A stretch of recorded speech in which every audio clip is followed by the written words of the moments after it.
Pagkainis, bigati, pagtataksil. Habang nilalamon ni na Emma at Ethan ang kaning baboy sa maruming sahig, dinig na dinig ang halakhak ng kanilang madrasa sa telepono. Ipinagmamalaki ang bago nitong alahas. Pabigat lang sila. Bulong ni Victoria, sapat na para marinig ng dalawang bata. Ngunit sa labas ng bakod, isang anino ang nakatayo sa gitna ng ulan. Mga kamaoy nakakuyom. Ang laro ng kasinungalingan ay malapit ng magwakas. Sino ang unang babagsak? Oh, mahal, kumain na sila. Ang sasagana nga busog na busog ang mga bata. Ang boses ni Victoria, tila pulot pukyutang dumadaloy mula sa telepono, ay sapat na para marinig ni Lola Eleanor kahit pa nasa labas siya ng mataas na gate. Nakakuyom ang kanyang mga palad sa malamig at basang rehas na bakal. Sa isang kamay, hawak niya ang isang plastik na lalagyan.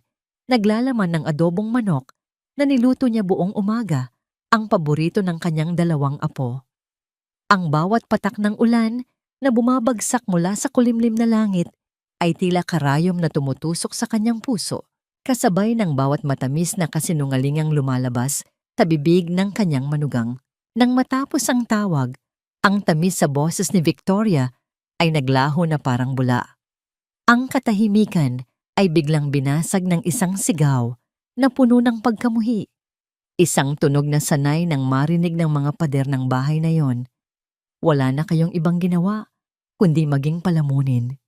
Mga walang silbi, kasunod ng sigaw, isang malakas na kalabog, ang umalingaw-ngaw ng buong lakas na inihagis ni Victoria ang isang mangkok sa sementadong sahig, malapit sa kulungan ng aso. Kumalat ang mga butil ng kanin sa maruming baldosa. Isang sampal iyon sa pandinig ni Lola Eleanor. Ngunit ang sumunod na tanawin ang sampal na tuluyang dumurog sa kanyang kaluluwa. Pulutin ninyo yan! Kainin ninyo! Sayang ang bigas! Utos ni Victoria, ang kanyang muka ay nababalutan ng ngit-ngit habang nakapamewang at nakatingin mula sa itaas kina Emma at Ethan. Mula sa kinatatayuan ni Lola Eleanor, kitang-kita niya ang pagyanig ng maliliit na balikat ng kanyang mga apo. Si Ethan, ang bunso, ay napaurong, ang mga matay ng lalaki sa takot, ngunit walang luhang pumapatak. Si Emma naman, ang ate ay dahan-dahang lumuhod. Hindi na siya umiiyak. Matagal nang naubos ang kanyang mga luha. Ang kanyang mga galaw ay halos mekanikal na. Walang emosyon, walang pag-aalinlangan. Dahan-dahan niyang pinulot ang bawat butil ng kanin na kaya niyang pulutin. Iniiwasan ang mga basag na piraso ng mangkok. May isang butil ng kanin na dumikit sa pisngi ni Ethan. Gamit ang likod ng kanyang daliri, marahan itong pinunasan ni Emma bago niya inilagay ang napulot na kanin sa nanginginig na palad ng kapatid. Kainin mo na, Ethan, bulong niya. Ang boses ay halos hindi marinig. Sa labas ng gate, hindi na napigilan ni Lola Eleanor ang sarili. Ang init sa likod ng kanyang mga mata ay bumulwak. Hindi sigaw ang kumawala sa kanyang lalamunan, kundi isang pigil na hikbi. Isang tunog ng pusong sinasaksak ng paulit-ulit. Ang dala niyang adobo ay biglang naging napakabigat, isang simbolo ng kanyang kawalan ng magawa. Dahan-dahan siyang tumalikod. Bawat hakbang palayo sa bahay na yon ay tila paghakbang sa ibabaw ng nagbabagang uling. Ang peke nga ngiti ni Victoria na nasilayan niya kanina ay nakaukit sa kanyang isipan ng gabing iyon. Sa loob ng isang maliit at madilim na silid, ang hangin ay mabigat sa gutom at takot. Hinintay ni Emma na tumahimik ang buong kabahayan. Hinintay niya ang mga tunog ng telebisyon mula sa sala ni Victoria na tuluyan ng mawala. Nang sigurado na siyang mahimbing na ang lahat, maingat siyang bumangon. Dahan-dahan siyang gumapang patungo sa isang sulok ng kanilang silid. Gamit ang kanyang maliliit na daliri, maingat niyang itinaas ang isang maluwag na tabla sa sahig na kahoy. Mula sa ilalim, kinuha niya ang isang piraso ng tinapay na itinago niya mula sa baon niya sa eskwela noong isang araw. Inilagay niya ito sa tabi ng natutulog na si Ethan. Pagkatapos, May isa pa siyang kinuha mula sa sikretong taguan. Isang maliit at kupas na notebook na may disenyong bulaklak sa pabalat. Ang nag-iisang bagay na naiwan sa kanya ng kanyang tunay na ina. Binuksan niya ito sa huling pahina kung saan may sulat. Gamit ang isang maliit na lapis na halos maubos na, idinugtong niya ang isang pangungusap. Ang kanyang mga kamay ay nanginginig habang isinusulat niya ang mga salitang tila mga patak ng dugo mula sa kanyang puso. Inay, gutom na po kami ulit. Bago pa man niya maitago pabalik ang talaarawan, isang tunog ang nagpatigil sa pagtibok ng kanyang puso. Narinig niya ang mga yabag mula sa labas ng kanilang silid, dahan-dahan, papalapit sa kanilang pinto. Ang bait mo talagang bata, Victoria. Bihira na ang madrasta na ganyan mag-alaga sa hindi niya sariling anak. Pinagpala si Rico sa iyo. Ang mga salitang iyon mula kay Aling Martha, ang kapitbahay na mahilig mag-usisa, ay tila musika sa pandinig ni Victoria. Hawak ang walis tingting, dahan-dahan niyang nililinis ang kanilang harapan habang ang sikat ng umaga ay nagbibigay ng peking liwanag sa kanyang mukha. Isang matamis at mapagkumbabang ngiti ang kanyang isinukli, ang uri ng nangiti na kayang magpalambot kahit sa pinakamatigas na puso. Naku, Aling Martha, wala ho iyon. Kahit mahirap at minsan ay sumasakit ang ulo ko sa katigasan ng ulo ni na Emma at Ethan, tinitiis ko po. Mahal ko ang asawa ko, kaya mahal ko rin ang mga anak niya, sagot ni Victoria, sabay punas ng kunwaring pawis sa kanyang noo. Sa loob ng bahay sa likogay. Pandate na ba sa likod ng bahagyang nakabukas na bintana, nakatayo si Emma. Naririnig niya ang bawat salita. Bawat papuri na tinatanggap ni Victoria ay tila isang latay sa kanyang likuran. Nakita niya kung paano nag-abot si Victoria ng isang platitong may lamang espesyal na kakanin kay Aling Martha. Pagkaing binili gamit ang perang ipinadala ng kanilang ama para sa kanilang gatas at baon.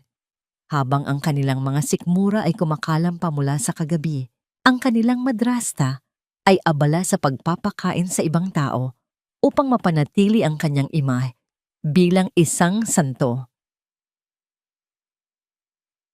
Biglang umaling-awngaw ang malakas na tunog ng pagring ng telepono mula sa loob ng sala.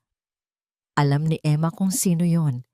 Ang kanyang puso ay tumibok ng mabilis, isang halong pananabik at takot. Mabilis na pumasok si Victoria.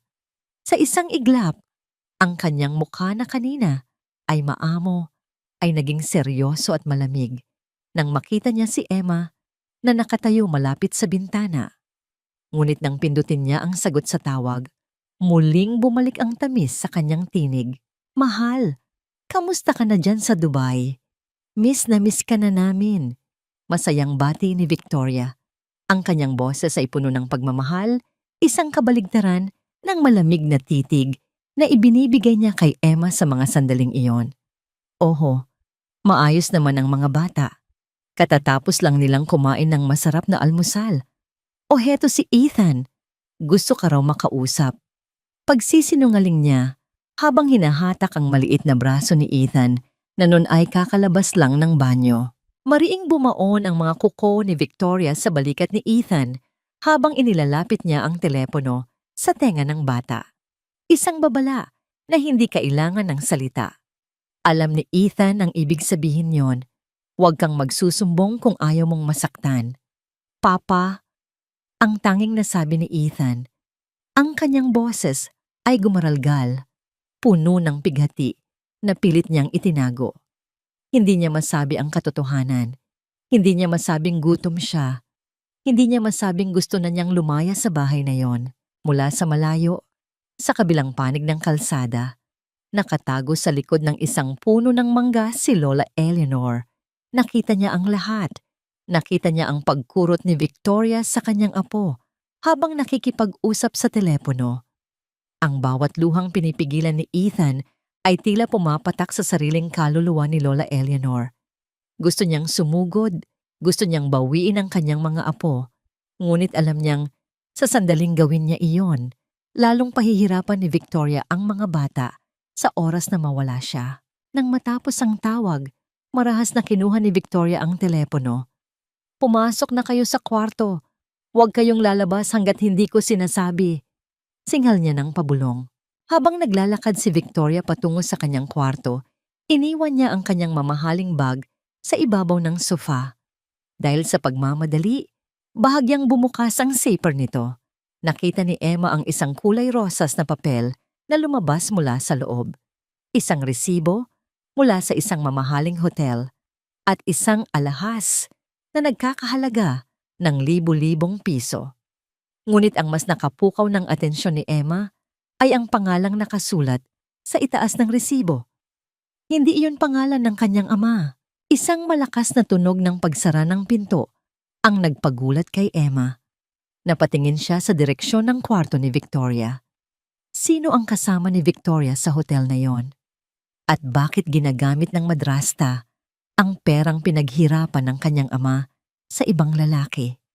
Ang bawat lihim ay may hangganan, ngunit sa bahay na ito, ang bawat katotohanan ay may katumbas na panganib. Wala nang lasa ang tuyong tinapay, pero ito na ang pinakamasarap na piging sa buong mundo para sa amin. Ang boses ni Emma ay isang pabulong na pag-alo habang hinahati niya ang isang piraso ng pandesal na matigas pa sa bato. Maingat niyang pinagpira-piraso ang tinapay, sinisiguro na ang mas malaking bahagi ay mapupunta sa palad ng kanyang kapatid na si Ethan. Nakaupo sila sa malamig na sahig sa ilalim ng kanilang kama, ang tanging lugar kung saan hindi sila agad makikita ni Victoria sa pamamagitan ng maliit na siwang sa pinto. Ang bawat kagat ni Ethan ay may kasamang tunog ng paglunok, na tila ba ang tinapay na yon ang nag-iisang bagay na nagpapanatili sa kanya sa mundong ito. Ang kanyang mga mata, na dati ay puno ng kislap, ngayon ay tila dalawang malalim at madilim na balon ng takot. Hindi na siya nagsasalita. Ang baulok tamli na nararanasan nila ay tuluyan ng nagkulong sa kanyang tinig sa loob ng isang rehas na gawa sa trauma. "Dahan-dahan lang, Ethan. Heto, uminom ka ng tubig." Bulong ni Emma sabay abot ng isang maliit na boteng plastik na lihim niyang pinuno mula sa gripo sa banyo. Habang pinapanood ang kapatid, muling naramdaman ni Emma ang kirot sa kanyang dibdib. Hindi ito gutom, kundi ang bigat ng responsibilidad na protektahan ang kaisa-isang pamilyang natitira sa kanya habang ang kanilang ama ay libu-libong milya ang layo. Ang kanyang mga daliri ay dahan-dahang gumapang patungo sa maluwag na tabla sa sahig. Inilabas niya ang kupas na talaarawan, ang kanyang tanging takbuhan, ang kanyang tanging saksi. Binuksan niya ang pahina at isinulat ang mga salitang kanina pa naglalaro sa kanyang isipan mula nang makita niya ang resibo sa bag ni Victoria. Inay, may sikreto si Tita Victoria. May ibang lalaki siya. Ginagastos niya ang pera ni Papa para sa mga mamahaling bagay habang kami ni Ethan ay pinapabayaan. Inay, natatakot po ako. Paano kung malaman niya na alam ko? Ang bawat titik na isinusulat ni Emma ay tila isang pagsisid sa malalim na karagatan ng panganib. Alam niyang ang impormasyong ito ang susi para mailigtas sila, pero ito rin ang maaaring maging mitya ng mas matinding galit ng kanilang madrasta. Biglang, ang katahimikan sa loob ng kwarto ay napalitan ng isang nakakapangilabot na tunog. Ang marahang pagpihit ng doorknob ay tila isang hatol ng kamatayan para sa dalawang bata. Mabilis na itinago ni Emma ang talaarawan sa loob ng kanyang damit. Ang kanyang puso ay tumitibok ng ganoon na lamang kabilis, tila isang ibong nagpupumiglas sa loob ng hawla. Bumukas ang pinto. Ang liwanag mula sa pasilyo ay nagbigay ng isang mahabang anino na tumama sa kanilang pinagtataguan. Pumasok si Victoria. Ang kanyang mga yabag ay mabagal at kalkulado. Ang amoy ng kanyang mamahaling pabango ay tila lason na humahalo sa hangin. "Emma, Ethan, alam kong nandyan kayo." Ang boses ni Victoria ay malambing, pero may halong talim na hindi maitatago. Bakit ang tahimik ninyo? May itinatago ba kayo sa akin? Lumapit si Victoria sa kama at dahan-dahang yumuko. Ang kanyang mga mata ay nanunuot, naghahanap ng anumang senyales ng pagsuway. Napatingin siya sa sahig, sa mismong tapat ng maluwag na tabla kung saan itinatago ni Emma ang notebook. May nakita siyang isang maliit na piraso ng mumo ng tinapay na hindi sinasadyang nalaglag ni Ethan. Dahan-dahang dumapo ang kamay ni Victoria sa balikat ni Emma. Ang kanyang mga kuko ay bahagyang bumaon sa manipis na tela ng damit ng bata.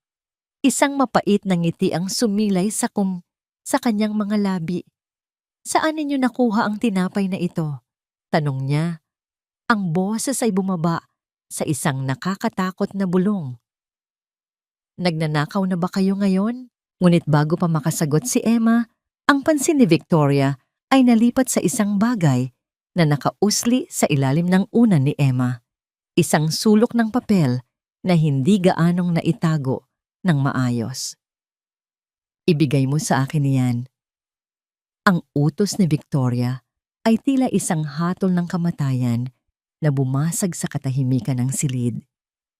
Ang kanyang mga mata ay nanlilisik habang nakatingin sa sulok ng papel na nakausli sa ilalim ng unan ni Emma. Sa isang mabilis at marahas na galaw, hinablot niya ang unan at kinuha ang anumang itinatago doon. Hindi iyon ang talaarawan. Isang luma at kupas na larawan iyon ng tunay na ina ni na Emma at Ethan, ang kaisa-isang alaala na hawak nila sa babaeng nagbigay sa kanila ng buhay. Ito ba? Ito ba ang dahilan kung bakit ang lalakas ng loob ninyong sumuway sa akin? Isang mapait na tawa ang kumawala sa lalamunan ni Victoria. Sa harap ng nanlilisik na mga mata ni na Emma at Ethan, dahan-dahan niyang pinunit ang larawan sa gitna, pagkatapos ay sa apat, hanggang sa maging maliliit na piraso na lamang ito. Ang bawat tunog ng pagpunit ng papel ay tila pagpunit din sa puso ni Emma. Wala na ang nanay ninyo. Ako na ang batas dito. Anggil ni Victoria bago niya itinapon ang mga piraso ng larawan sa mukha ng mga bata. Ngunit bago pa siya makagawa ng iba pang pananakit, isang malakas at sunod-sunod na katok mula sa gate ng bahay ang pumutol sa kanyang kalupitan. Ang tunog ng bakal na gate na hinahampas ay umabot hanggang sa loob ng silid. Daling-daling lumabas si Victoria, mabilis na isinuot ang kanyang maskara ng pagiging mabuting asawa habang naglalakad patungo sa labas. Doon, nakatayo si Lola Eleanor. Ang matanda ay pawisan, hapo, at may dalang basket na puno ng mga prutas at bagong labang damit para sa kanyang mga apo. Victoria, papasukin mo ako. Gusto ko lang makita ang mga apo ko. Sigaw ni Lola Eleanor. Ang boses ay nanginginig sa pagmamakaawa. Sa halip na buksan ng gate, tumayo si Victoria sa likod ng rehas. Ang muka ay biglang napuno ng kunwaring takot at lungkot. Napansin niyang may ilang kapitbahay na nagsisimulang magbukas ng kanilang mga bintana para manood. Lola Eleanor, pakiusap. Umalis na po kayo. Sinabihan na po kayo ni Rico na huwag munang pupunta rito dahil nakakasama po ang presensya ninyo sa emosyonal na kalusugan ng mga bata. Malakas na sabi ni Victoria, sapat na para marinig ng mga nanonood. Nanganganib po ang kaligtasan ni na Emma at Ethan dahil sa inyong mga pagwawala. Anong pagwawala? Nagsisinungaling ka. Sigaw ng matanda habang pilit na inaabot ang trangka ng gate. Tulong! Tulungan ninyo ako! Biglang gising ni Victoria sa mga kapitbahay. Ang lola nila, sinusubukan na namang pasukin ang bahay namin. Baka kung anong gawin niya sa mga bata. Sa loob ng ilang minuto, dalawang lalaking nakasuot ng uniforme ng barangay Tanod ang mabilis na dumating. Dahil sa galing ni Victoria sa pag-arte at sa mga naunang tsismis na ipinakalat niya na baliw at mapanganib, ang matanda. Agad nilang hinawakan sa braso si Lola Eleanor. Lola, sumama na po kayo sa amin. Huwag na po kayong gumawa ng gulo rito. Sabi ng isang tanod habang pilit na inilalayo ang matanda. Bitiwan ninyo ako. Ang mga apo ko. Sinasaktan sila ng babaeng yan. Ang mga sigaw ni Lola Eleanor ay unti-unting humina habang kinaladkad siya palayo. Ang basket ng prutas ay natumba at ang mga prutas ay gumulong sa maruming kalsada. Nang mawala na ang mga tao, lumingon si Victoria sa bintana ng kwarto ni na Emma at Ethan. Isang malamig na ngiti ang sumilay sa kanyang mga labi. Ngayon, wala na ang tanging taong nagtatangkang magligtas sa kanila. Pumasok siya sa loob, dinala ang amoy ng tagumpay. Nakita ninyo? Kahit ang gobyerno, naniniwala sa akin. Bulong niya sa dalawang bata na nakayakap sa isa't isa sa sulok. At dahil pinahiya ninyo ako sa labas, may bago tayong patakaran. Dahan-dahan niyang kinuha ang susi ng kwarto mula sa kanyang bulsa. Isang tunog ng pagpihit ng kandado ang narinig mula sa labas. Ikinulong niya sila. Walang lalabas, walang kakain, hanggat hindi ninyo natututunang sumunod. Ang mabigat na yabag ng mga lalaking nagbubuhat ng isang malaking kahon ay naging hudyat ng pagdating ng isang bagay na matagal nang hinihintay ng magkapatid. Mula sa siwang ng jealousy na bintana ng kanilang nakakandadong silid, pinagmasdan ni Emma ang pagbaba ng isang malaking balikbayan box. Nakasulat sa gilid nito ang pangalan ng kanilang ama, gamit ang itim na marker. Sa bawat guhit ng letrang yon ay nakapaloob ang pawis, dugo at matinding pangungulila ng isang amang nagpapakapagod sa init ng disyerto ng Dubai. Umaasang ang kahong iyon ay maghahatid kamnindong ngiti sa kanyang mga anak. Nang makaalis ang mga nag-deliver, naiwan si Victoria sa sala. Ang tunog ng makapal na packing tape na pilit pinupunit mula sa karton ay tila musika sa pandinig ng madrasta, ngunit isang pampahirap na kalbaryo para sa dalawang batang nakikinig mula sa loob ng madilim na kwarto. Sa loob, naamoy ni Emma ang pamilyar na samyo ng balikbayan box, isang halong amoy ng bagong sabon, mga tsokolateng nakabalot sa foil, at ang natatanging pabango ng kanilang ama. Niyakap niya si Ethan at bumulong ng may pag-asa. Nandyan na ang padala ni Papa. Tiyak kong nandyan ang ipinangako niyang sapatos para sa'yo, Ethan. Hindi niya tayo nakalimutan. Ngunit sa labas ng silid, ibang dula ang nangyayari. Sa halip na tawagin ang mga bata upang buksan ang regalo ng kanilang ama, sinimulan ni Victoria na halukay ng kahon na parang isang magnanakaw sa sarili niyang pamamahay.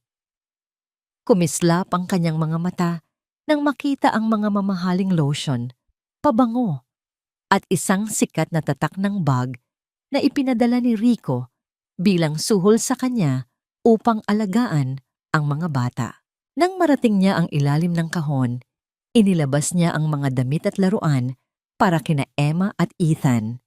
Mayroon ding isang pares ng puting sapatos na may kumikislap na ilaw sa swelas, saktong-sakto sa sukat ng kanyang nakababatang stepson. Isang masamang ngiti ang gumuhit sa labi ni Victoria. Ihiwalay niya ang mga gamit ng bata at ipinasok sa isang itim na plastic bag. Hindi nagtagal, isang bisita ang dumating, si Aling Nena, ang kilalang may-ari ng ukay-ukay sa kanto. Mula sa siwang ng bintana, kitang-kita ni Emma kung paano inilabas ni Victoria ang mga bagong sapatos ni Ethan at ang mga damit na para sana sa kanila. Bibilin mo ba ito, Mare? Ibinigay kasi ng asawa ko. Kaso hindi naman magkasya sa mga bata.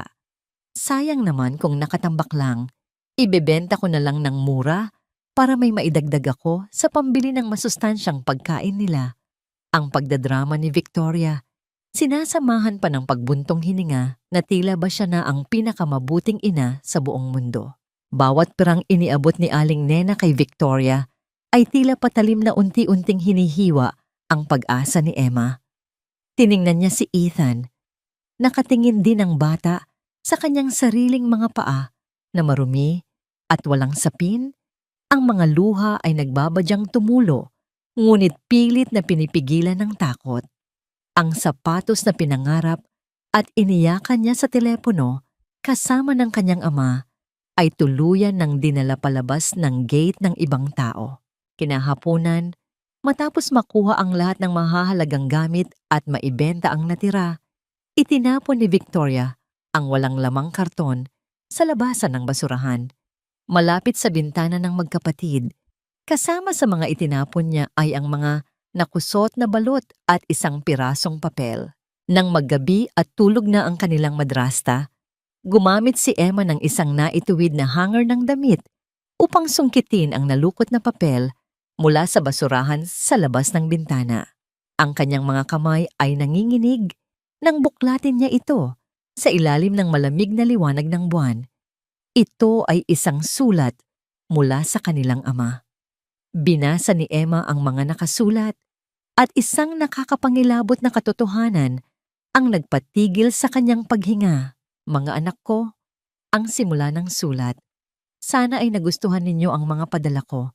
Ethan, ang sapatos na yan ay ang pinili mo noong nag-video call tayo.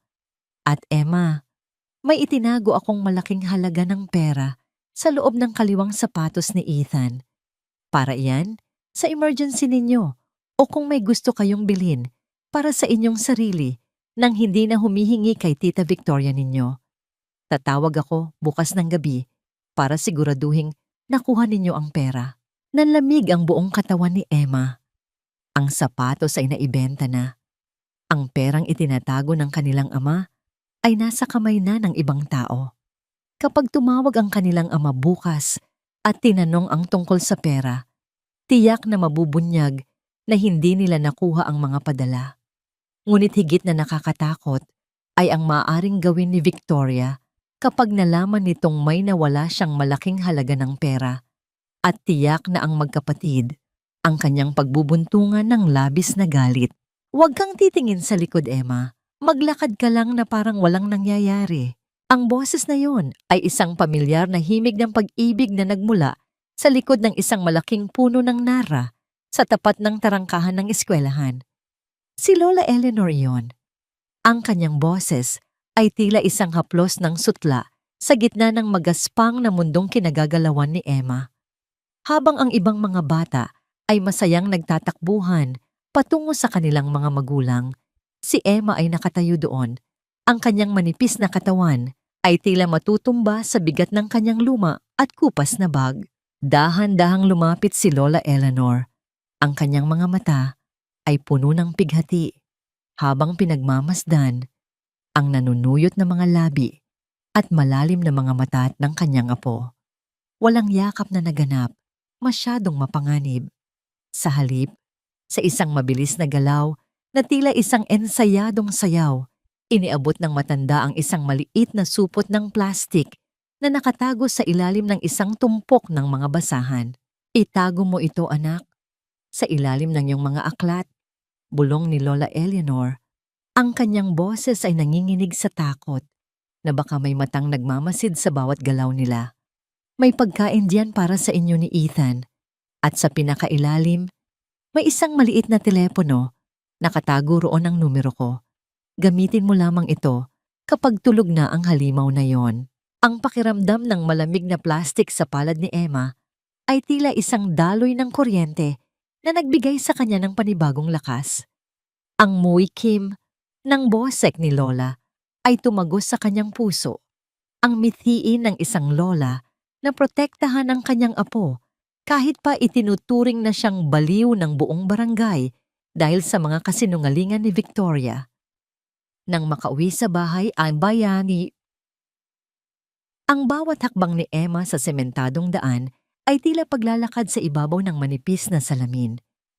Pagpasok niya sa pintuan, naroon si Victoria, nakaupo sa sofa habang pinagmamasdan ang kanyang mga bagong gawang kuko.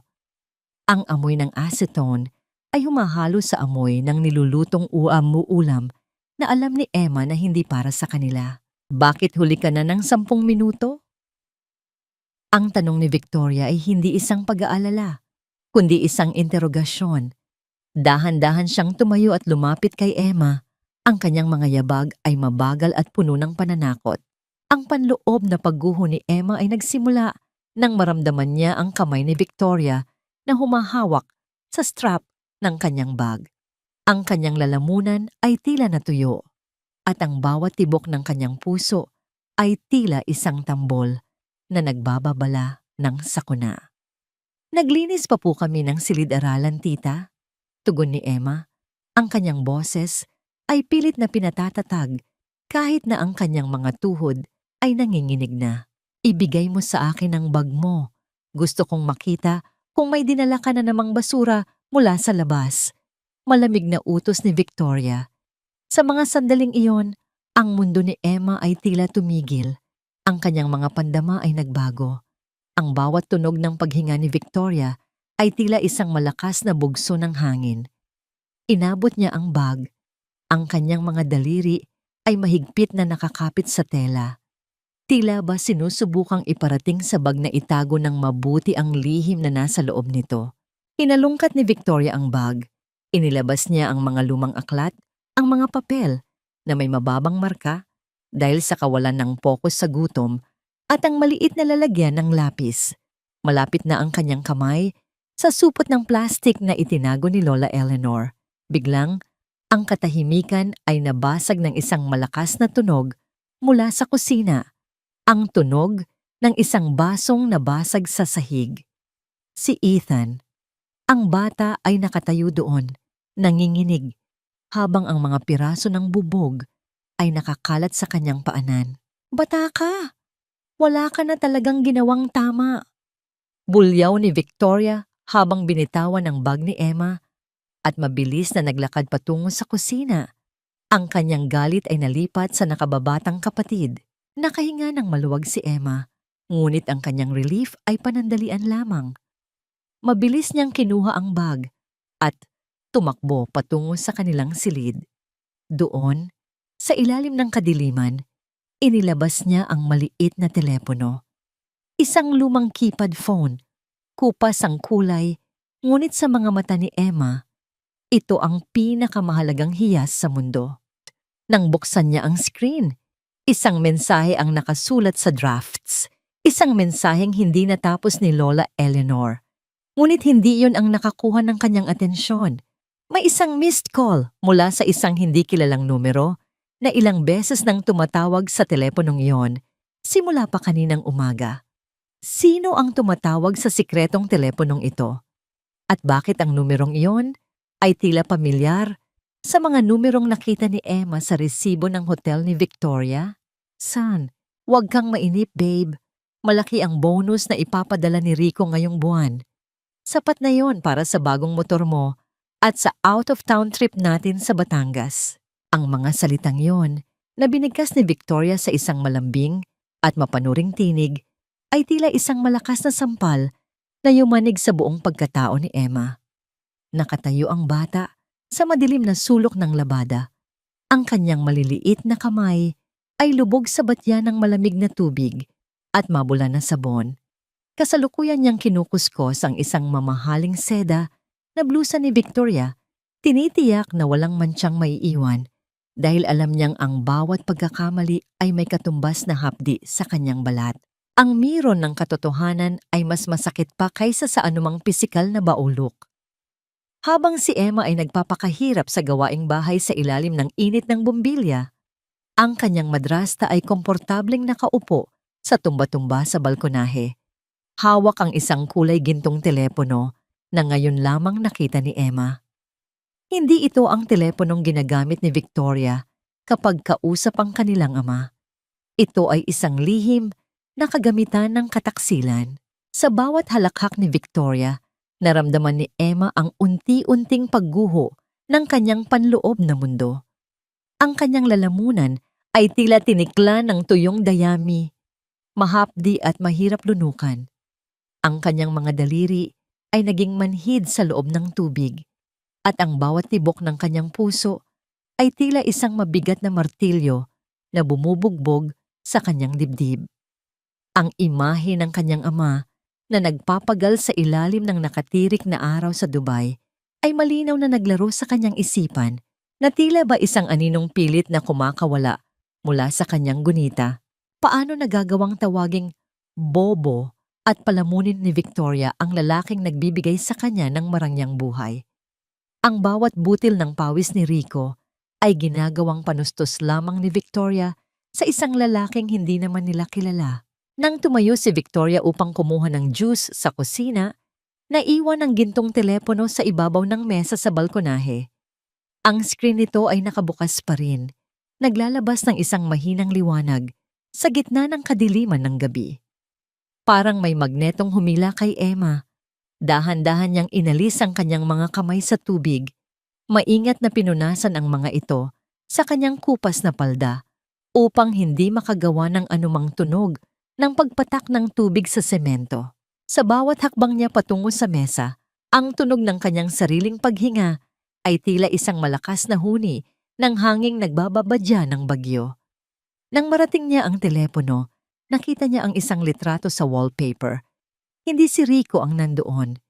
Isang lalaking mas bata, may nakakalokong ngiti at nakasuot ng alahas na alam ni Eman ay binili gamit ang perang para sana sa kanilang pag-aaral.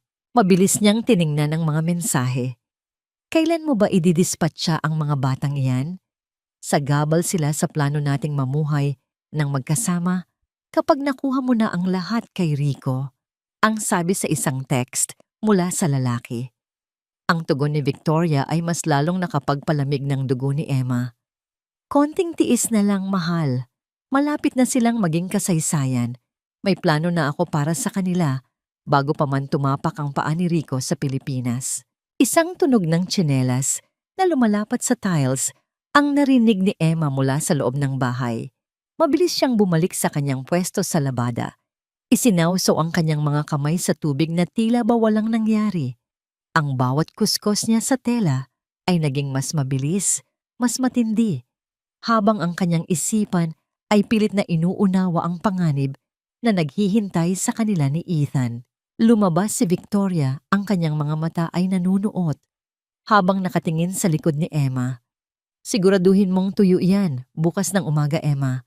Ayokong may naaamoy na kulob, sabi niya habang kinukuha ang kanyang gintong telepono. Nang muling pumasok si Victoria, naiwan si Emma sa ilalim ng malungkot na liwanag ng buwan. Tiningnan niya ang kanyang mga palad na kulubot na dahil sa tubig at sabon, ang mga luhang matagal na niyang ipinagkakait sa kanyang sarili ay dahan-dahang pumatak, humahalo sa maduming tubig ng kanyang pinaglaba. Ano ang ibig sabihin ni Victoria na sila ay magiging kasaysayan na lamang at gaano katagal pa bago ang mga salitang yon ay maging isang madugong katotohanan na hindi na nila matatatakasan? Uuwi na ako, Victoria. Sa susunod na linggo, magkakasama na tayong muli. Sorpresa ito, mahal. Ang masayang boses ni Rico na nagmumula sa kabilang panig ng mundo ay tila isang malakas na kulog na yumanig sa pundasyon ng bahay, ngunit hindi ito naghatid ng ulan ng biyaya. Sa halip, ito ay naging mitya ng isang matinding bulyaw ng takot sa kalooban ni Victoria. Habang hawak ang kanyang gintong telepono, naramdaman ni Victoria ang biglaang panlalamig ng kanyang mga kamay. Ang bawat daliri ay tila naging yelo sa gitna ng maalinsangang gabi.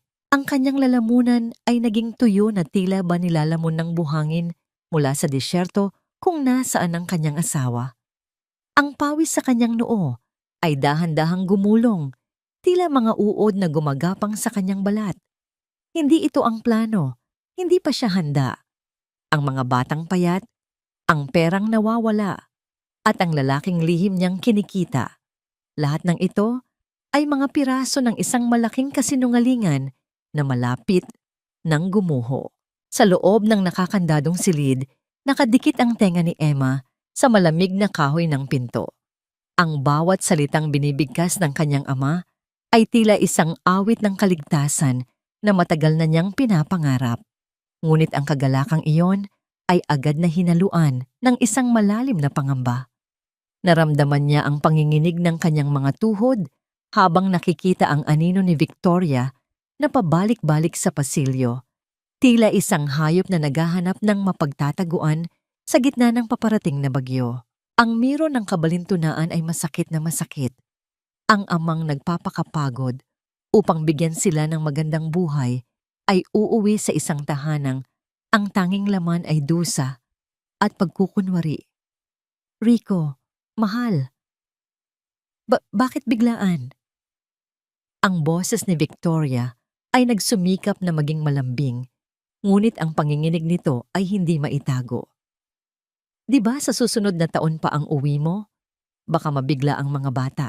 Nakakuha ako ng malaking bonus, Victoria.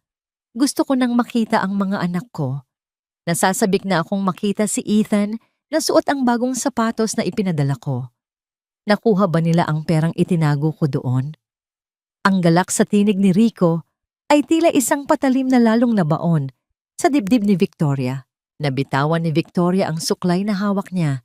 Lumikha ito ng isang tuyong tunog sa sahig na tila ba ang huling piraso ng kanyang pasensya ay tuluyan ng nabasag. Tumingin siya sa direksyon ng silid ng mga bata. Ang kanyang mga mata ay nanlilisik. Naghahanap ng paraan kung paano pagtatakpan ang kanyang mga kasalanan sa loob lamang ng ilang araw. Ang panloob na pagguho ni Victoria ay naging isang madilim na determinasyon. Kung uuwi si Rico sa susunod na linggo, kailangang mawala ang anumang ebidensya ng kanyang pagmamalupit. At ang pinakamalaking ebidensya ay ang dalawang bata na ang mga katawan ay nagsasabi ng katotohanang pilit niyang itinatago. Siyempre, nakuha nila. Mahal. Tuwang-tuwa nga sila eh. Pagsisinungaling ni Victoria habang ang kanyang isipan ay mabilis na bumubuo ng isang plano. Sige na, mag-iingat ka sa biyahe. Hihintayin ka namin. Pagkababa ng telepono, ang katahimikan sa bahay ay naging mas nakakabingi pa kaysa sa anumang sigaw. Dahan-dahang lumakad si Victoria patungo sa pinto ng silid ni na Emma at Ethan. Ang tunog ng kanyang mga tsinelas sa tiles ay tila isang mabagal na martsa ng kamatayan. Kinuha niya ang susi mula sa kanyang bulsa. Ang pagpihit ng kandado ay tila isang hudyat nang simula ng isang mas matinding paghihirap. Nang bumukas ang pinto, ang liwanag mula sa pasilyo ay tumama sa mga mata ni na Emma at Ethan na puno ng takot. Uwi na ang tatay ninyo, bulong ni Victoria. Ang kanyang boses ay tila isang malamig na hangin galing sa sementeryo. Pero bago siya dumating, sisiguraduhin kong wala na kayong kakayahang magsalita tungkol sa kahit na anong nangyari sa bahay na ito. Ang bawat hibla ng takot sa katawan ni Emma ay tila sumigaw, ngunit walang boses na lumabas.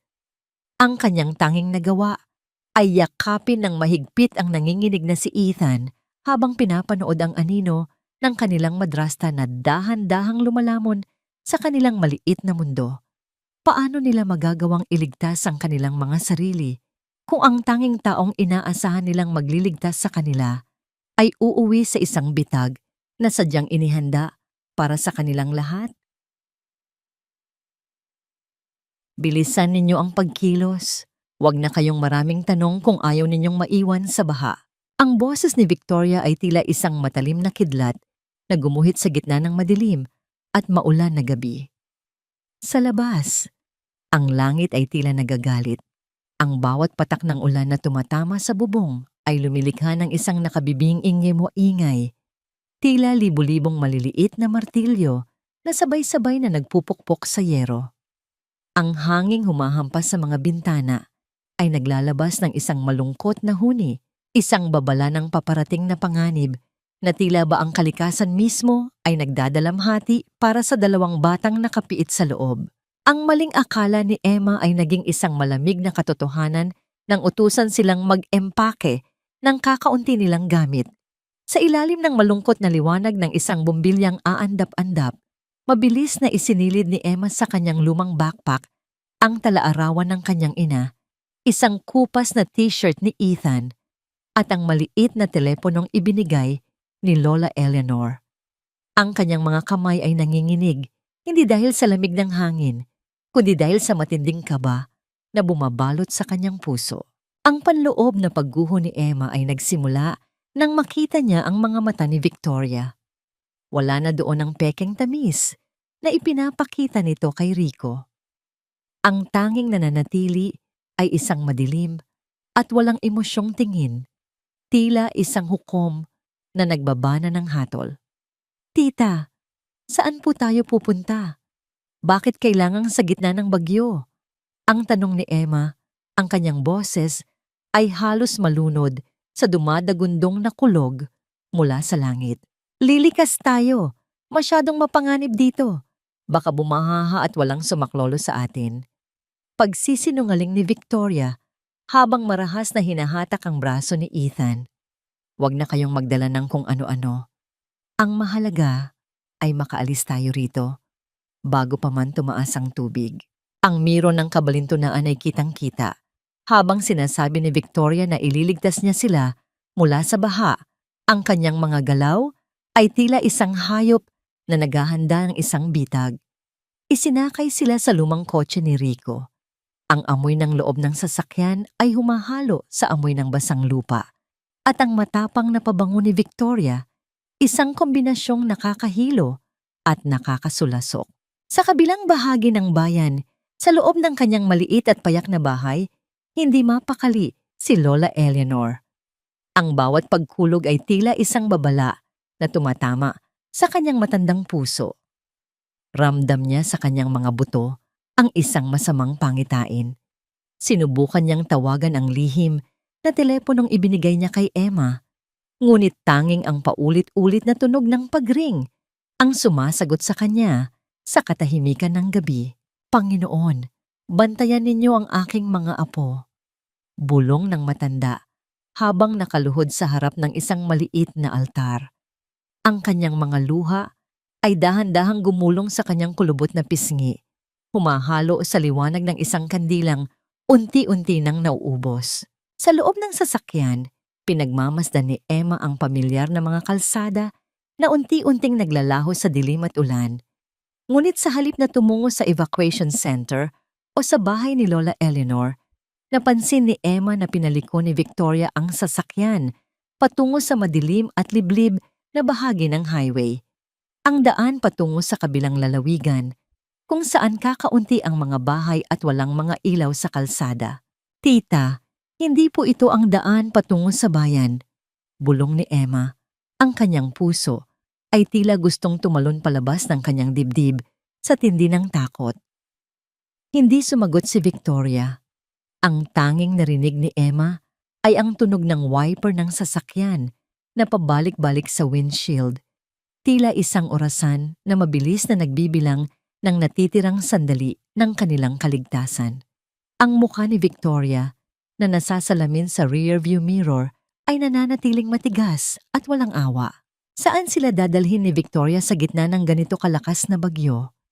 At ano ang plano ng madrasta sa sandaling makarating sila sa gitna ng kawalan, kung saan walang makakarinig sa kanilang mga sigaw? Dito na kayo bababa. Masyado na kayong naging pabigat sa buhay ko at ayoko nang hayaan pang masira ninyo ang kinabukasan ko. Ang mga salitang yon ni Victoria ay tila isang malakas na dagundong ng kulog na bumasag sa loob ng sasakyan. Itinigil niya ang kotse sa gilid ng isang madilim at masukal na bahagi ng highway. Sa labas, ang ulan ay tila isang malupit na latigo na humahampas sa kalsada at ang hangin ay naglalabas ng isang nakakatakot na huni habang pinapaypay ang mga puno sa paligid. Walang mga ilaw sa kalsada, tanging ang malungkot na liwanag lamang mula sa dashboard ang nagbibigay ng anyo sa malupit na mukha ni Victoria. Ang panloob na pagguho ni Emma ay naging isang pisikal na sakit nang maramdaman niya ang marahas na pagtulak ni Victoria sa kanyang balikat. Tita, pakiusap. Huwag dito. Madilim po at malakas ang ulan. Ang pagmamakaawa ni Emma, ang kanyang boses ay pinaluluha ng takot habang mahigpit niyang niyayakap ang nanginginig na si Ethan. Ang bata ay wala nang mailabas na tinig. Tanging ang mabilis at mababaw na paghinga lamang nito ang nagpapahiwatig na buhay pa siya sa gitna ng matinding trauma. Ang miro ng kabalintunaan ay lalong tumindi. Ang mga batang ito na dapat ay pinoprotektahan ay itinatapon na parang mga basura sa gitna ng kawalan. Sa isang mabilis na galaw, binuksan ni Victoria ang pinto ng kotse. Ang malamig at basang hangin ay agad na pumasok. Tila isang halimaw na handang lumamon sa sino mang haharang dito. Lumabas kayo. Sabihin ninyo sa tatay ninyo na naglayas kayo dahil ayaw ninyo sa akin. Sabihin ninyo ang kahit na anong gusto ninyo dahil wala namang maniniwala sa inyo. Anghel ni Victoria. Gamit ang kanyang buong lakas, kinaladkad niya ang dalawang bata palabas ng sasakyan. Ang pakiramdam ng semento na basa at malamig sa ilalim ng kanilang mga paa ay tila isang kagat ng yelo. Ang ulan ay agad na nagpabasa sa kanilang manipis na suot at ang bawat patak nito ay tila tumatagos hanggang sa kanilang mga buto. Napasubsob si Emma sa basang damuhan sa gilid ng highway. Habang si Ethan ay nakakapit ng mahigpit sa kanyang laylayan, ang mukha ay nakabaon sa kanyang likod. Nang makalabas na ang mga bata, mabilis na isinara ni Victoria ang pinto. Ang tunog ng paglapat ng bakal ay tila isang pinal na hatol. Sa huling pagkakataon, nakita ni Emma ang anino ni Victoria sa likod ng windshield bago mabilis na humarurot ang sasakyan palayo. Ang pagsaboy ng tubig mula sa mga gulong ay tumalsik sa kanilang mga mukha, humahalo sa kanilang mga luha. Ang katahimikan sa highway na binabasag lamang ng ingay ng bagyo ay naging mas nakakabingi pa kaysa sa anumang sigaw. Pinanood ni Emma ang unti-unting paglaho ng pulang ilaw ng sasakyan sa gitna ng madilim na kalsada. Nawala na ang tanging koneksyon nila sa kanilang tahanan, gaano man ito kalupit. Ate, ilalamig! Ang nanginginig na bulong ni Ethan. Ito ang unang pagkakataon na nagsalita ang bata sa loob ng mahabang panahon. Ngunit ang boses niya ay tila isang huling hininga ng pag-asa. Niyakap ni Emma ang kanyang kapatid ng buong lakas, ginagamit ang kanyang sariling katawan bilang panangga sa humahampas na ulan. Ang bawat hibla ng kanyang kalamnan ay nanginginig at ang kanyang isipan ay tila isang malaking katanungan na paulit-ulit na umaalingaw-ngaw. Paano kami mabubuhay sa gitna ng dilim na ito? May makakarinig pa ba sa aming mga hikbi sa gitna ng galit ng kalikasan? Sa gitna ng masukal na highway, dalawang maliliit na anino ang naiwang nag-iisa habang ang bagyo ay patuloy na nagngangalit, tila ba naghihintay na tuluyan silang burahin sa mundong ito. Hindi ako maaaring magkamali. Ang dugong nananalaytay sa kanila ay tumatawag sa akin sa gitna ng dilim na ito. Ang boses ni Lola Eleanor ay isang pabulong na panalangin habang nakasandal siya sa upuan ng lumang daip ni Mang Ben. Ang kanilang kapitbahay na noon ay nag-aalinlangan na rin sa mga kilos ni Victoria. Sa labas, ang ulan ay tila wala ng balak tumigil. Ang bawat patak nito sa windshield ay lumilikha ng isang malabong tanawin na tila ba ang buong mundo ay nalulunod sa luha. Ang bawat pagtibok ng puso ni Lola Eleanor ay tila isang babala, isang masakit na kurot sa kanyang dibdib na nagsasabing ang kanyang mga apo ay nasa panganib. Ang miro ng ugnayang dugo ay hindi kayang putulin ng anumang distansya o bagyo. Sa kabila ng kanyang edad, ang lakas ni Lola Eleanor sa gabing iyon ay tila nagmula sa isang balon na hindi nauubos. Kanina pa sila pabalik-balik sa kahabaan ng highway. Ang mga ilaw ng dive ay pilit na bumubutas sa makapal na kurtina ng ulan at dilim. Lola Eleanor, baka naman po mali tayo ng hinala. Ang sabi ni Mang Ben, ang kanyang boses ay puno ng pag-aalala habang pilit na kinokontrol ang manibela sa madulas na kalsada. Masyado nang malayo ito mula sa bayan. Ipagpatuloy mo pa, Ben. Ramdam ko sila. Nararamdaman ko ang takot ni Emma. Tugon ng matanda. Ang kanyang mga mata ay nananatiling nakapako sa madilim na gilid ng highway. Ang panloob na pagguho ni Lola Eleanor ay tuluyang naging isang pagsabog ng emosyon nang makita niya ang isang maliit at nanginginig na anino sa ilalim ng isang puno ng akasya sa gilid ng kalsada. Iparada mo ang sasakyan. Diyan sa tabi. Sigaw niya. Hindi pa man tuluyang humihinto ang daip ay mabilis nang bumaba si Lola Eleanor. Ang lamig ng ulan ay agad na sumalubong sa kanya, ngunit hindi niya ito inalintana. Ang kanyang mga paa ay mabilis na humakbang sa putikan Ang bawat tunog ng kanyang sapatos sa basang damo ay tila isang karera patungo sa kaligtasan. Doon, nakita niya sila. Si Emma, na halos wala ng malay, ay nakayakap pa rin ng mahigpit kay Ethan. Ang kanilang mga labi ay nangingitim na sa lamig at ang kanilang mga balat ay tila puting papel sa ilalim ng malamig na liwanag ng buwan na bahagyang sumisilip sa ulap. Mga apo ko! Diyos ko! Ang mga apo ko! Ang hiyaw ni Lola. Eleanor, ito ay hindi lamang isang sigaw, kundi isang hikbi ng isang pusong halos mawasak sa galit at pighati. Dahan-dahang idinilat ni Emma ang kanyang mga mata. Nang makita niya ang mukha ng kanyang lola, ang bawat hibla ng kanyang paghihirap ay tila nakahanap ng tahanan. Lola, ang tanging nasabi niya bago tuluyang bumigay ang kanyang katawan. Binuhat ni Mang Ben si Ethan habang si Lola Eleanor naman ang kumalong kay Emma. Ang init ng katawan ng matanda ay tila isang kumot na bumalot sa naninigas na katawan ng bata. Ang bawat haplos ni Lola Eleanor sa mukha ni Emma ay may kasamang panunumpa. Isang panunumpa na hinding-hindi na niya hahayaan pang may dumarapo na kahit anong sakit sa kanyang mga apo. Ligtas na kayo. Narito na si Lola. Bulong niya sa tenga ni Emma habang isinasakay sila sa diip. Ang bawat patak ng ulan na tumatama sa kanyang mukha ay humahalo sa kanyang mga luha ng puot laban kay Victoria.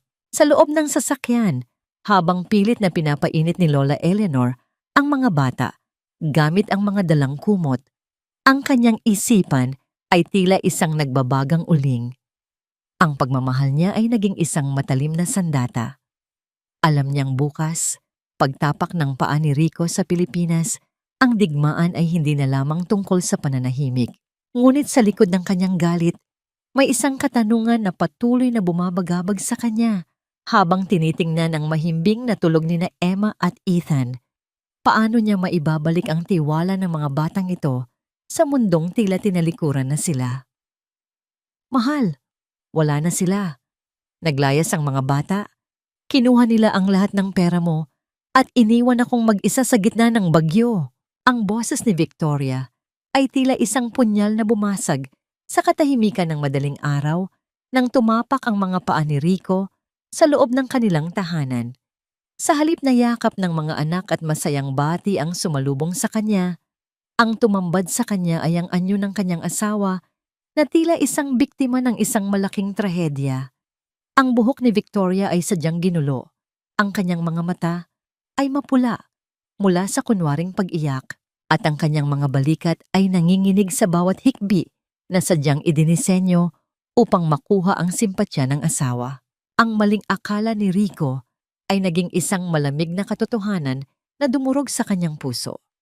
Hawak pa rin niya ang isang malaking plastic na supot na naglalaman ng mga paboritong tsokolate ni na Emma at Ethan, at sa kanyang balikat ay nakasukbit ang bag na puno ng mga pasalubong na pinag-ipunan niya sa loob ng maraming taon. Ang bawat hakbang niya sa loob ng bahay ay tila paglalakad sa isang sementeryo ng mga pangarap. Ang bahay na inaasahan niyang puno ng buhay ay naging isang malamig at walang kaluluwang gusali.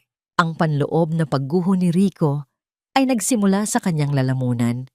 Isang matinding bara na tila ba ang lahat ng hangin sa mundo ay biglang naglaho. Ang kanyang mga kamay na sanay sa mabigat na trabaho sa Dubai ay biglang nanghina at nanginginig. Napatingin siya sa paligid, maayos ang sala, malinis ang bawat sulok, ngunit ang katahimikan ay tila isang malakas na sigaw na nagsasabing may mali sa lahat ng nakikita niya. Anong nangyari, Victoria? Bakit sila maglalayas? Maayos naman ang usapan natin sa telepono kagabi, di ba? Ang boses ni Rico ay gumaralgal, puno ng pighati at hindi makapaniwalang pagdududa. Iyon na nga ang masakit, mahal. Akala ko rin ayos ang lahat. Pero noong kasagsagan ng bagyo, narinig ko na lang na bumukas ang pinto. Pagtingin ko, wala na sila. Kinuha nila ang perang itinago mo sa sapatos ni Ethan. Sinubukan ko silang habulin sa ulan. Tignan mo, Basang-basa pa ang mga gamit ko, pero hindi ko na sila naabutan. Patuloy ni Victoria sa kanyang mahaba at madamdaming pagsisinungaling. Lumapit siya kay Rico at isinandal ang kanyang ulo sa dibdib nito. Pilit na itinatago ang kislap ng tagumpay sa kanyang mga mata. Napaka-rebelde nila, Rico. Siguro ay dahil sa impluwensya ng nanay mo na laging pumupunta rito at kung ano-anong itinatanim sa isip nila. Ang miro ng kabalintunaan ay lalong tumindi nang maramdaman ni Rico ang bango ng pabangong ibinigay niya kay Victoria na humahalo sa amoy ng kasinungalingan na hindi pa niya lubos na matukoy. Gusto niyang maniwala sa kanyang asawa, ngunit may isang maliit na tinig sa loob niya, ang instinct ng isang ama na nagsasabing hindi kailanman magagawa ni na Emma at Ethan na iwan siya, lalo na sa gitna ng panganib. Nasaan ang mga gamit nila? Ang mga aklat nila? Kahit ang talaarawan ni Emma, wala ba? Tanong ni Rico habang dahan-dahang lumalakad patungo sa silid ng mga bata. Ang bawat hakbang niya ay tila isang mabagal na pagdurusa. Nang buksan niya ang pinto ng silid, ang tunog ng pagpihitit ng doorknob ay tila isang huling hininga ng katotohanan. Ang silid ay malinis, masyadong malinis. Walang kalat, walang naiwang bakas ng dalawang bata na dapat ay naglalaro doon. Ngunit sa ilalim ng kama, may nakita siyang isang maliit at kupas na piraso ng papel na hindi napansin ni Victoria sa pagmamadali nitong linisin ang ebidensya. Pinulot ni Rico ang papel. Ito ay isang drawing ni Ethan, isang larawan ng isang pamilya na may 4 na tao. Ngunit ang mukha ng madrasta ay may nakatakip na itim na guhit at sa gilid ay may nakasulat na maliit na salita. Tulong. Ang pananahimik ni Rico ay tila isang nagbabadyang pagsabog.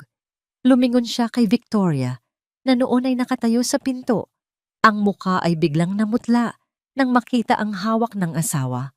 Ngunit bago pa makapagsalita si Victoria, ang katahimikan ay muling binasag ng isang malakas na tunog mula sa labas. Ang tunog ng isang sasakyang huminto sa tapat ng kanilang gate. Ang tunog ng pagbukas ng bakal na tarangkahan ay umalingaw-ngaw sa buong kabahayan. Mula sa bintana, nakita ni Rico ang anyo ni Lola Eleanor na bumababa mula sa isang dive at sa likod nito ay 2 maliit na anino na nakabalot sa makapal na kumot. Rico, kung gusto mong malaman ang katotohanan, lumabas ka rito at tignan mo ang ginawa ng asawa mo sa mga anak mo. Ang sigaw ni Lola Eleanor ay tila isang banal na hatol na nagpayanig sa buong pagkatao ni Rico.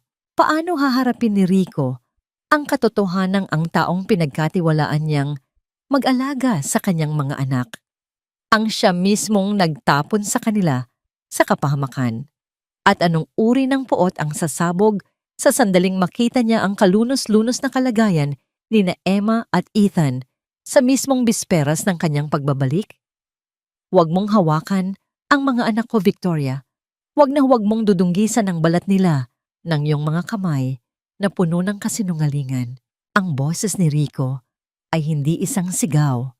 Ito ay isang mahaba, malalim, at nanginginig na bulong na tila nagmumula sa kailaliman ng isang lupang bitak-bitak.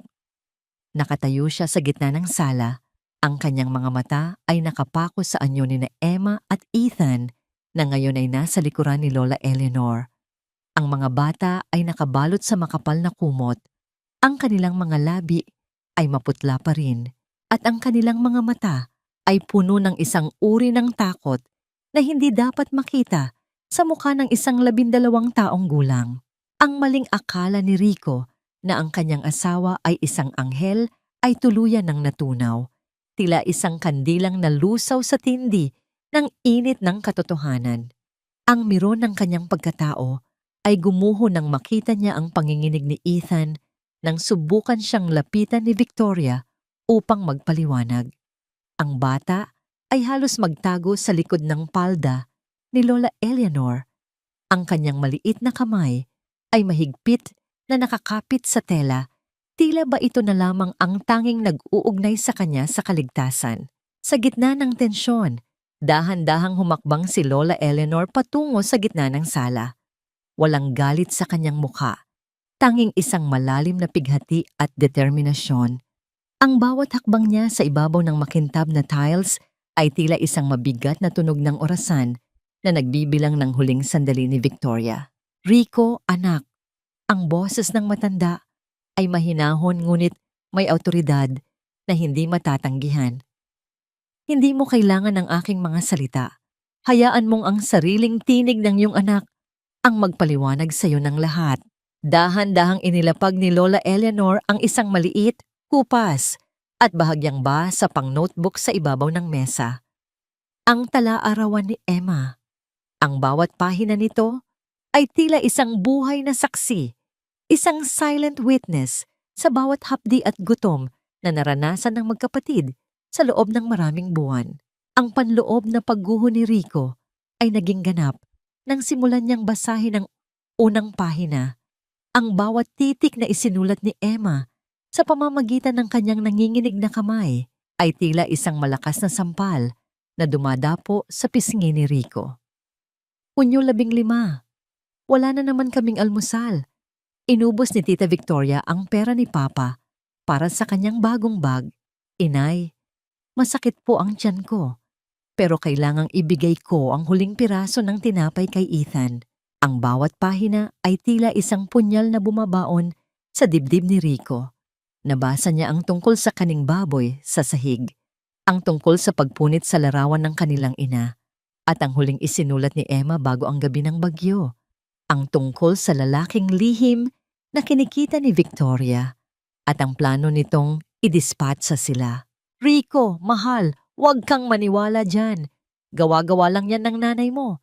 Tinuruan niya ang mga bata na magsulat ng ganyan para sirain tayo. Ang gising ni Victoria, ang kanyang boses ay mataas at desperado, tila isang hayop na nasusukol sa kanto. Ngunit hindi tumitingin si Rico. Ang kanyang mga kamay ay nanginginig, habang hawak ang tala-arawan.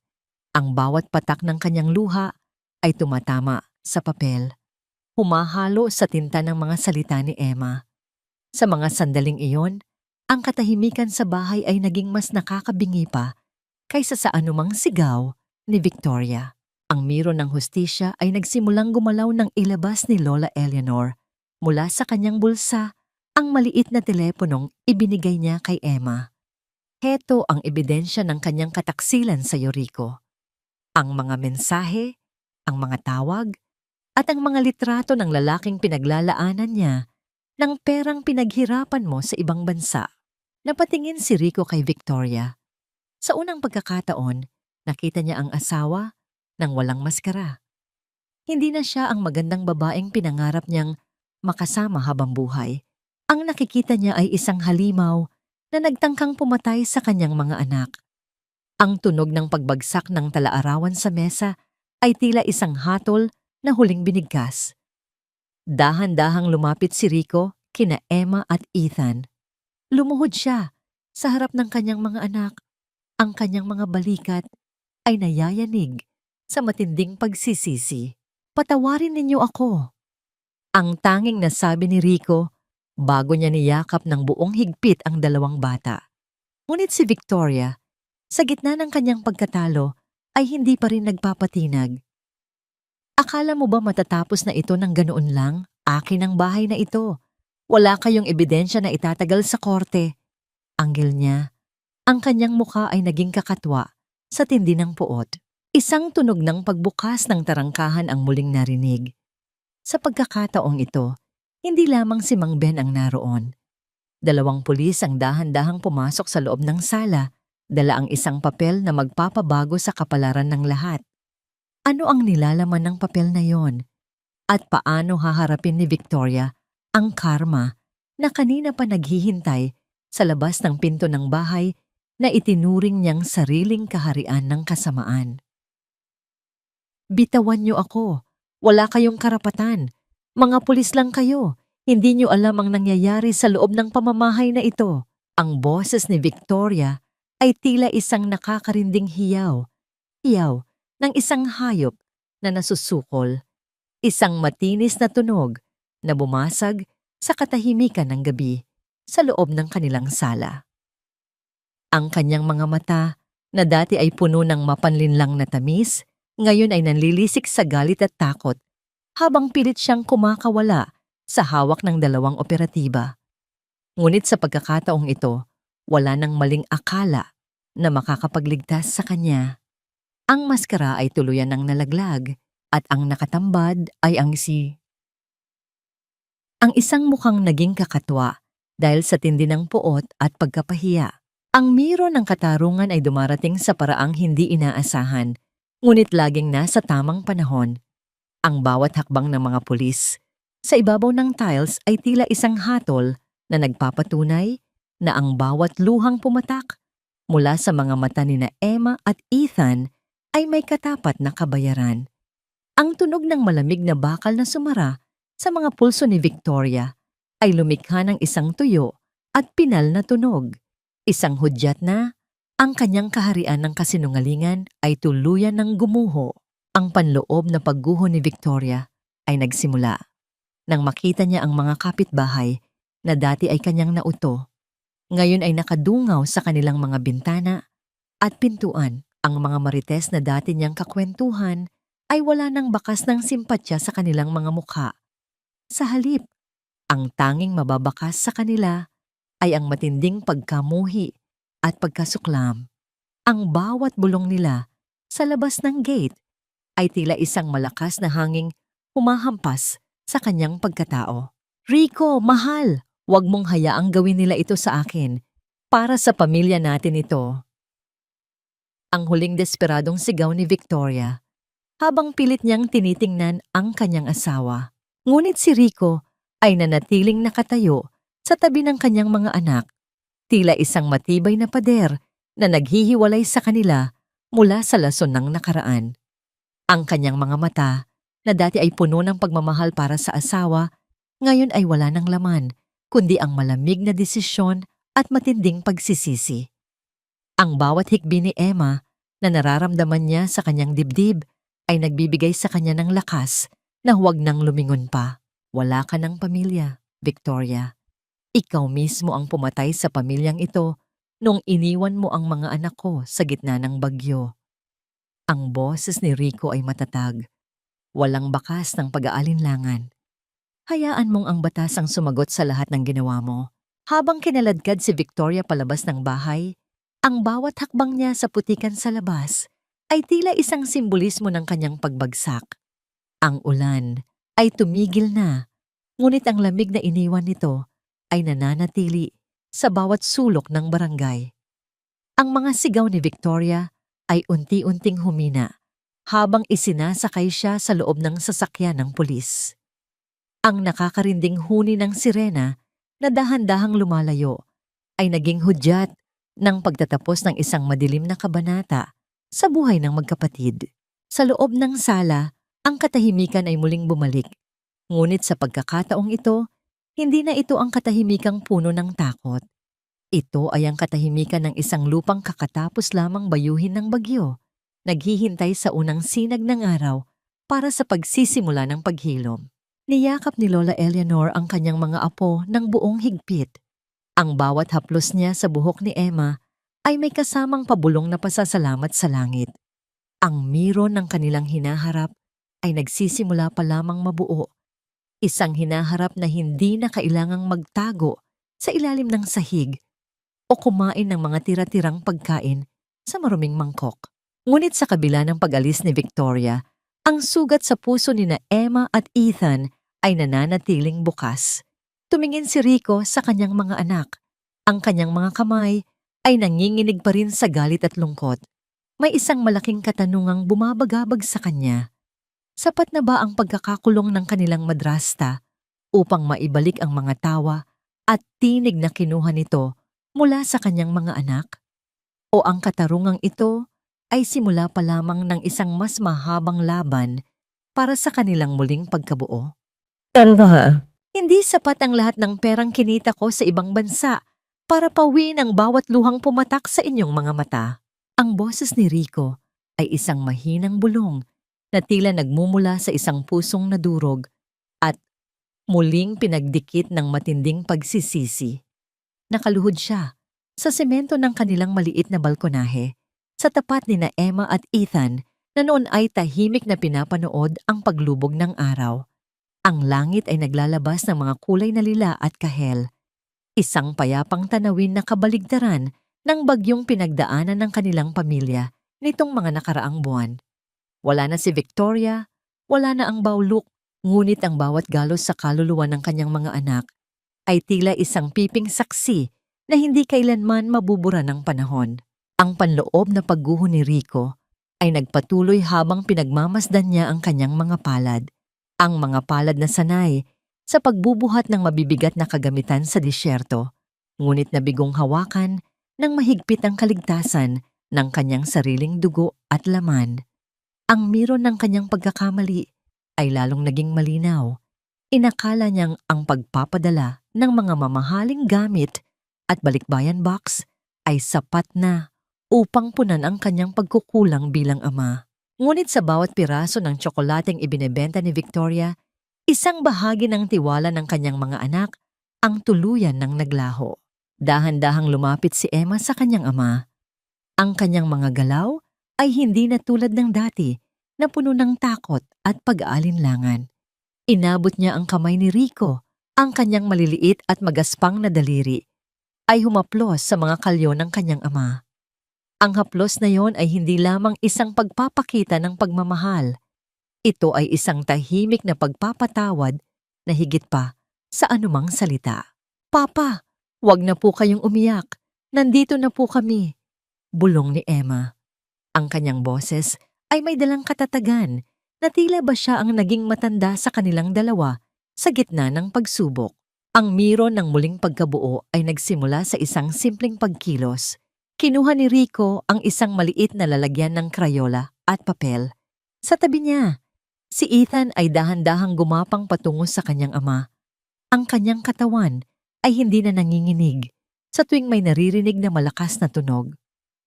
Inabot ni Rico ang paboritong kulay ni Ethan, asul, at sabay silang gumuhit sa papel. Walang ingay ng telebisyon, walang sigaw ng madrasta. Tanging ang tunog lamang ng paggasgas ng krayola sa papel ang naririnig sa katahimikan ng hapon. Lumabas si Lola Eleanor mula sa kusina, dala ang mainit na tsampurado. Ang amoy ng tsokolate at malagkit na kanin ay bumalot sa buong bahay. Isang amoy na nagpapaalala sa kanila na ang tunay na tahanan ay hindi na susukat sa ganda ng kagamitan, kundi sa init ng pagtanggap sa isa't isa. Inilapag niya ang mga mangkok sa mesa nang walang anumang ingay. Ang bawat galaw niya ay puno ng pag-iingat at pagmamahal. "Kain na kayo, mga apo ko. Masarap iyan. Nilagyan ko ng maraming gatas." Ang malambing na aya ni Lola Eleanor. Tumingin siya kay Rico, isang tingin na napuno ng pangunawa. Hindi na kailangan ng mga salitang panunumbat. Sapat na ang makita ang kanyang anak na sinusubukang bumawi sa bawat pagkakamali nito. Ang bawat subo ng tsampurado ay tila isang gamot sa kanilang mga sugat. Habang kumakain, napansin ni Rico ang isang bagay na nagpatigil sa kanyang paghinga. Si Ethan, na matagal nang nawala ng tinig dahil sa trauma, ay dahan-dahang kinuha ang kutsara at itinuro ang larawan ng kanilang ina na nakasabit sa dingding. "Inay," ang mahinang salita na lumabas sa bibig ni Ethan. Ito ay tila isang himala na bumasag sa katahimikan ng gabi. Napahikbi si Rico, ngunit sa pagkakataong ito, hindi ito hikbi ng pighati, kundi ng pasasalamat. Niyakap niya ang kanyang dalawang anak ng sabay. Ang kanyang mga braso ay naging isang kuta na hinding-hindi na muling magpapapasok ng anumang panganib. Ang miron ng kanilang hinaharap ay nagsisimula pa lamang, isang mahabang landas ng paghilom na puno ng pagtitiyaga at pag-ibig. Gayunpaman, sa likod ng kapayapaang ito, alam ni Rico na may isang bagay pang kailangang ayusin. Tumingin siya sa bintana. Sa madilim na kalsada, kung saan minsan ay itinapon ang kanyang mga anak. Ang katarungan ay nakamit na sa korte, ngunit ang katarungan sa puso ni na Emma at Ethan ay isang bagay na kailangan niyang pagtrabahuhan sa bawat araw ng kanyang buhay. Handa na ba ang pamilyang ito na harapin ang mga bakas ng nakaraan kapag nagsimula na silang mamuhay ng mag-isa nang wala ang proteksyon ni Lola Eleanor? At sapat na ba ang pagmamahal ni Rico upang muling itayo ang isang pader ng tiwala na tuluyan ng dinurog ng kataksilan? Lumipas ang isang taon, ang mga bakas ng madilim na bagyo ay tila mga aninong unti-unti nang nilalamon ng liwanag. Nakatayo ang mag-anak sa harap ng isang puting marmol na lapida, kung saan ang pangalan ng tunay na ina ni na Emma at Ethan ay nakaukit ng may dangal. Ang hangin sa sementeryo ay hindi malamig at nakakatakot. Sa halip, ito ay may dalang samyo ng mga sariwang bulaklak na dilaw at puti, na tila ba ang kalikasan mismo ay nakikigalak sa kapayapaang natamo ng pamilya. Ang miro ng pagpapatawad ay hindi isang biglaang pangyayari, kundi isang mabagal at masakit na proseso na araw-araw na pinaglalabanan ni Rico. Sa bawat hapon na umuwi siya mula sa kanyang bagong trabaho sa bayan, dahil pinili niyang hindi na muling bumalik sa Dubai upang hindi na mawalay sa kanyang mga anak, ay laging may dalang mainit na pandesal o maliit na pasalubong. Hindi na ito mga mamahaling gamit na ipinapadala sa loob ng kahon. Ito ay ang kanyang presensya, ang kanyang pakikinig, at ang kanyang pangakong hinding-hindi na muling lilingon sa maling landas. Papa, tingnan mo po ang drawing ko. Blue na ang langit, wala na pong ulan. Ang masiglang sabi ni Ethan. Ang kanyang boses ay malinaw na. Wala nang bakas ng trauma na dati ay nagkulong sa kanyang tinig. Ang bawat salitang lumalabas sa kanyang bibig ay tila isang himala na patuloy na nagpapaiyak sa tuwa kay Lola Eleanor. Ang panloob na pagguho ni Emma ay napalitan na ng isang matibay na pundasyon ng pagtitiwala. Nakaupo siya sa tabi ng kanyang lola, hawak ang parehong talaarawan na naging saksi sa kanyang pagdurusa. Ngunit ang huling pahina nito ay hindi na naglalaman ng mga pabulong na hiling ng gutom at takot. Sa halip, ang mga titik na isinulat niya ay malalaki, matatag, at puno ng kulay. Inay, okay na po kami. Si Papa ay hindi na aalis, si Lola naman ay laging nasa tabi namin. At si Tita Victoria, hindi na po siya makakasakit sa amin kahit kailan. Pinatawad ko na po ang lahat, hindi dahil nakalimot ako, kundi dahil gusto ko nang maging malaya. Ang miro ng katarungan ay ganap nang naisa katuparan. Ang balita mula sa abogado ay pinalna. Si Victoria ay mananatili sa loob ng rehas sa loob ng mahabang panahon dahil sa kasong child abuse at pagnanakaw. Ang bahay na dati ay naging kulungan ay ibinenta na ni Rico at ang perang nakuha ay ginamit nila upang magsimula ng isang maliit na negosyo kasama si Lola Eleanor. Ang bawat tunog ng pagtawa ni na Emma at Ethan sa kanilang bagong bakuran ay tila isang awit ng tagumpay laban sa lahat ng uri ng kasamaan. Lola, salamat po sa hindi pagsuko sa amin. Bulong ni Emma habang isinasandal ang kanyang ulo sa balikat ng matanda. Hinaplos ni Lola Eleanor ang buhok ng kanyang apo, ang kanyang mga kamay, bagamat kulubot na, ay tila pinakamalakas na kutas sa buong mundo. Ang dugo, anak, ay laging hahanap ng paraan upang protektahan ang sarili nitong laman.